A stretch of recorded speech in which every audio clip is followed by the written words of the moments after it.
The CDF of continuous random variable x is given. Capital F of x கொடுத்துருக்காங்க. அதில் வந்து compute these three. நம்ம already சொல்லியிருக்கேன், capital F of X இருக்கும் பட்சத்தில் அதை யூஸ் பண்ணியே கண்டுபிடிச்சிடலாம், செம்ம ஈஸியாக இருக்கும். அடுத்தது என்ன கேட்டிருக்காங்கன்னா E of X variance of X. கண்டிப்பாக E of X variance of எக்ஸுக்கு இதில் வந்து ஸ்மால் எஃப் ஆஃப் எக்ஸ் கண்டுபிடிச்சாதான் போட முடியும். சரிங்களா? சரி, எது எப்படி ஸ்மால் எஃப் எக்ஸ் கண்டுபிடிச்சதுனாலையும் அதை யூஸ் பண்ணி நான் போகணும் அவசியம் இல்லை. Capital F of X use பண்ணி முடிச்சிடலாம். அதை எப்பவுமே ஈஸி. ஆல்ரெடி போன சம்லேயே நம்ம பார்த்தாச்சு. ஓகே, சரி. இப்போ இந்த சம் பாருங்க. ஃபர்ஸ்ட் வந்து கொடுத்துருக்க capital F of X use பண்ணி கேட்டிருக்க ஃபர்ஸ்ட் கொஸ்டின் எப்படி போடணுன்றதை பார்க்கலாம். ஸோ ஃபர்ஸ்ட் கொஸ்டின் என்ன கேட்டிருக்காங்கன்னா, ஒரு probability of mod X is less than 1/4. So mod X நம்ம போனதில் கூட போட்டேன். மாட் எக்ஸ் லெஸ் தென் 1னாவே நம்ம எப்படி (1/4)னாவே -1/4 less than X less than +1/4 அப்படின்னு போடணும்னு சொல்லியிருக்கேன். மாட் எக்ஸ் லெஸ் தென் ஏனா -a2 + a அந்த ஃபார்முலா யூஸ் பண்ணுறோம். அடுத்தது நான் கேபிட்டல் எஃப் ஆஃப் எக்ஸ் இதை யூஸ் பண்ணுறதா இருந்தால் ஃபார்முலா a to b னா f of b minus f of a. So f of b minus f of a minus 1/4. இதை யூஸ் பண்ணியாச்சு. 1/4 அப்படின்னும் போது நம்ம எந்த ரேஞ்சுக்குள்ள வரும்னு பார்க்கணும். 1/4ன்றது பார்த்தீங்கன்னா இந்த ரேஞ்சுக்குள்ள தான் 0 to 1 ரேஞ்சுக்குள்ள, -1 to +1 ரேஞ்சுக்குள்ள தான் வரும். அப்போ இங்கே தான் நம்ம 1/4 போட போகிறோம். சரிங்களா? அப்படி போட்டோம்னா என்ன வரும் பாருங்க, 1/4 + 1/2 இதுதான் f of 1/4 minus f of -1/4. -1/4 எந்த ரேஞ்சுக்குள்ள வரும்? -1/4 இதே ரேஞ்சுக்குள்ள தான் இருக்கும். அப்போ அதுல இங்க போட்டீங்கன்னா -1/4 + 1/2. சரிங்களா? ஸோ இதை சிம்பிளிஃபை பண்ணுங்க பார்க்கலாம். எப்படி பண்ணலாம்? இதை கிராஸ் மல்டிப்ளை பண்ணா 4 + 1 5. அப்போ 5/4 வரும். 4 × 2 8. மைனஸ் இப்போ இங்க வந்தீங்கன்னா இந்த கிராஸ் மல்டிப்ளை பண்ணா 4 4ல 1 போனா 3. அப்போ 3/4 வரும். 4 × 2 8. அப்போ 5ல 3 போச்சுன்னா 2/8. அப்போ வந்து 1/4. அவ்வளோ சிம்பிளா கண்டுபிடிச்சு பார்த்தீங்களா? ஸோ சிடிஎஃப் யூஸ் பண்ணி இதோட வேல்யூ 1/4 ஈஸியாக கண்டுபிடிச்சிட்டோம். செகண்ட் கொஸ்டின் என்ன கேட்டிருக்காங்க பாருங்க. செகண்டா கேட்கறது வந்து p of x greater than -1/2. அடுத்தது x less than 3/4 கேட்டிருக்காங்க. அந்த ஒரு ஃபார்முலா உங்களுக்கு ரிமைண்ட் பண்ணிடுறேன். சிடிஎஃப் யூஸ் பண்ணி போற formula p of x greater than a அப்படின்னு வந்துச்சுனாவே நீங்க கண்டுபிடிக்க வேண்டியது f of infinity minus f of a. அதுவே p of x less than a இன்ட்ரடக்ஷன்ல இந்த ஃபார்முலா கொடுத்துருக்கேன். x less than a வந்துச்சுனாவே f of a minus f of minus infinity அப்படின்றத use பண்ணணும். ஸோ இதுதான் வந்து கிரேட்டர் தென் அண்ட் லெஸ் தெனுக்கான formula. சரிங்களா? ஸோ இப்போ இவங்க கேட்குற ஃபர்ஸ்ட் கொஸ்டினுக்கு என்னவோ அதை கண்டுபிடிச்சிடலாம். ஃபர்ஸ்ட் என்ன கேட்டிருக்காங்கன்னா p of x greater than -1/2. சரிங்களா? ஸோ கிரேட்டர் தென் சொன்னவே நான் என்ன சொல்லிருக்கேன், f of infinity minus f of a. ஏன்றது -1/2. சரி, ஆனால் f of infinityயோட வேல்யூ 1 கண்டிஷனே இருக்கு. f of infinityனா 1, f of minus infinityனா 0. அப்போ 1 minus f of -1/2. -1/2 எந்த ரேஞ்சுக்குள்ள இருக்கும்? -1/2 எந்த ரேஞ்சுக்குள்ள இருக்கும்னு பார்த்தீங்கன்னா இந்த ரேஞ்சுக்குள்ள தான் இருக்கும். -1/2 அப்போ இங்கே தான் போடணும். -1/2 + 1/2. சரிங்களா?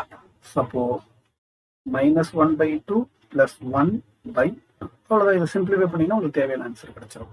1 - 1/2 1/2. 1/2/2னா 1/4. அப்போ இதை கிராஸ் மல்டிப்ளை பண்ணா 4 - 1 3/4. அவ்வளோதான், முடிஞ்சு போச்சு. இதை கண்டுபிடிச்சாச்சு 3/4. இப்போ அடுத்தது என்ன கேட்டிருக்காங்கன்னா, இதுல செகண்ட்ல 2 கொஸ்டின் கேட்டிருக்காங்க. அடுத்த கொஸ்டின் என்ன கேட்டிருக்காங்கன்னா p of x less than 3/4 அப்படின்னு கேட்டிருக்காங்க.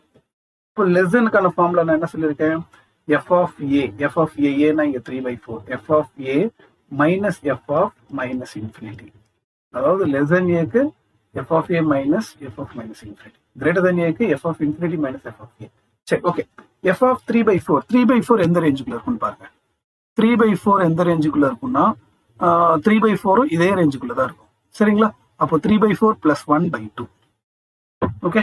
ஸோ இது வந்து என்னது, 3/4 + 1/2. But f of minus infinity நான் 0ன்னு சொல்லியிருக்கேன். சரிங்களா? ஸோ இதை ஃபர்தரா சிம்பிளிஃபை பண்ணீங்கன்னா உங்களுக்கு என்ன வரும் பாருங்க. 3 × 4 4 4 + 3 7 7/4 4 2 8. அப்போ p of x less than 3/4 value 7/8 கண்டுபிடிச்சாச்சு. ஓகே, அடுத்த கொஸ்டின் என்ன கேட்டிருக்காங்க பாருங்க. அடுத்த கொஸ்டின் அவங்க என்ன கேட்டிருக்காங்கன்னா இ ஆஃப் எக்ஸும் வேரியன்ஸும் கேட்டிருக்காங்க. அந்த இ ஆஃப் எக்ஸ் வேரியன்ஸ் வந்து நம்மளால கேபிட்டல் எஃப் ஆஃப் எக்ஸை வச்சு கண்டுபிடிக்க முடியாது. அப்போ நம்ம கேபிட்டல் எஃப் ஆஃப் எக்ஸ் வந்து ஸ்மால் எஃப் ஆஃப் எக்ஸ் கண்டுபிடிச்சாகும். சரிங்களா? ஓகே. அப்போ கேபிட்டல் எஃப் ஆஃப் எக்ஸ் வந்து ஸ்மால் எஃப் ஆஃப் எக்ஸ் கண்டுபிடிக்கணும்னா அதுக்கு formula small F of X is equal to capital F of X differentiate பண்ணணும். Okay. So capital F of X இங்கே எடுத்து வச்சுட்டு அதை டிஃபரன்ஷியேட் பண்ணணும். ஓகே. இப்போ இதை டிஃபரன்ஷியேட் பண்ணீங்கன்னா உங்களுக்கு என்ன வரும் பாருங்க. 0 டிஃபரன்ஷியேட் பண்ணால் 0 தான். அப்போ அதோட ரேஞ்ச் எக்ஸ் -1. இதை டிஃபரன்ஷியேட் பண்ணணும். எக்ஸை பண்ணா 1, 1 பண்ணா 0, அப்போ 1/2 தான். இது 1/2. அதோட ரேஞ்ச் வந்து -1 ≤ x <1. அப்புறம் 1 டிஃபரன்ஷியேட் பண்ணா 0, அதோட ரேஞ்ச் x <2. ஸோ அப்போ ஃபைனலா உங்களுக்கு எஃப் ஆஃப் எக்ஸ் எப்படி ஃபைனலைஸ் பண்ணலாம்னா 2 0 வரனால ஒரே ஒரு 0 போட்டுக்கலாம். அப்போ 1/2 அதோட ரேஞ்ச் வந்து -1. ஓகே. 1/2 அதோட ரேஞ்ச் வந்து -1 ≤ x <1. 0 அதர்வைஸ் போட்டுருக்கோம். எஃப் ஆஃப் எக்ஸ் தெரிஞ்சு போச்சு. இதை வச்சு நம்ம இ ஆஃப் எக்ஸும் வேரியன்ஸ் எல்லாமே கண்டுபிடிச்சிடலாம். ஓகே. ஸோ இ ஆஃப் எக்ஸுக்கான ஃபார்முலா என்னது? இ ஆஃப் எக்ஸுக்கான formula -∞ +∞ x f of x dx. But f of x ஓட range -1 to +1. So integral -1 to +1 x into f of x ஓட வேல்யூ 1/2 into dx.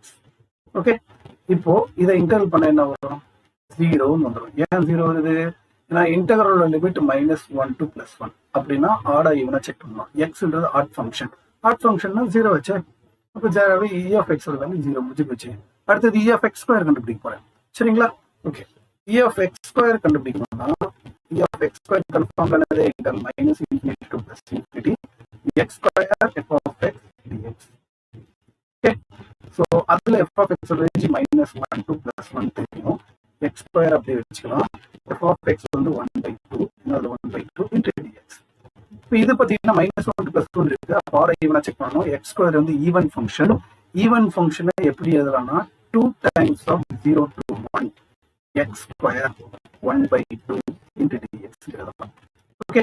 அப்படி எழுதின பிறகு பார்த்தீங்கன்னா இந்த 2 இந்த 2 கேன்சல் ஆகும். அப்போ x ஸ்கொயர் இன்டெகிரல் பண்ணினா x³ 3 with the limit 0 to 1 limit substitute பண்ணினா 1/3. So E of X 0, E of X square 1/3. Okay. So அவங்க ஆனால் இந்த சம்ல கேட்டிருக்கிறது வேரியன்ஸ் தான் கேட்டிருக்காங்க. ஸோ வேரியன்ஸ்க்கான ஃபார்முலா வேரியன்ஸ் ஆஃப் எக்ஸுக்கான formula E of X square minus E of X the whole square. Okay. அப்போ இ ஆஃப் எக்ஸ் ஸ்கொயர் வந்து 1/3 மைனஸ் இ ஆஃப் எக்ஸ் நம்ம 0 கண்டுபிடிச்சிருக்கணும் 0 ஸ்கொயர். அப்போ வேரியன்ஸ் வந்து 1/3. அவ்வளோ சம்மர் சார்.